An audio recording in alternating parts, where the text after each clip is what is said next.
రాష్ట్ర వ్యాప్తంగా ఉన్న సబ్ స్టేషన్లు ఫీడర్లను రియల్ టైం మానిటరింగ్ కంట్రోలింగ్ చేసేందుకు టీజీఎస్పీడీసీఎల్ కొత్త టెక్నాలజీకి శ్రీకారం చుడుతోంది.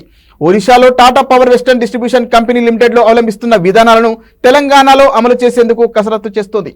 కొత్త విధానంపై అధ్యయనం చేసేందుకు ఎన్పీడీసీఎల్లోని వివిధ విభాగాలకు చెందిన అధికారులు ఇప్పటికే టెక్నికల్ టీంను ఏర్పాటు చేశారు.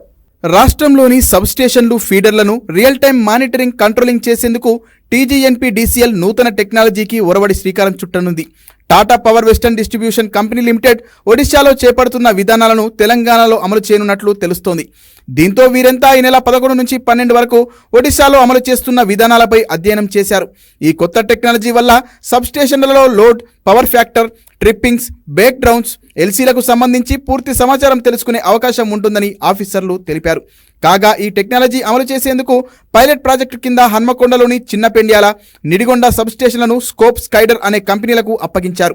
ఆయా సంస్థలు జూలై 5 వరకు ఇక్కడి పరిస్థితిని స్టడీ చేసి ఇచ్చే సమాచారం అనుగుణంగా టెండర్లు పిలువనున్నారు. 2 సబ్ స్టేషన్ల పనితీరును బట్టి కొత్త టెక్నాలజీని టీజీఎన్పీడీసీఎల్ మొత్తానికి అమలు చేసేందుకు ప్లాన్ చేస్తున్నారు. ఈ టెక్నాలజీ వల్ల మానవరహిత సబ్ స్టేషన్లను డెవలప్ చేసే అవకాశం ఉంటుందని ఆఫీసర్లు చెబుతున్నారు.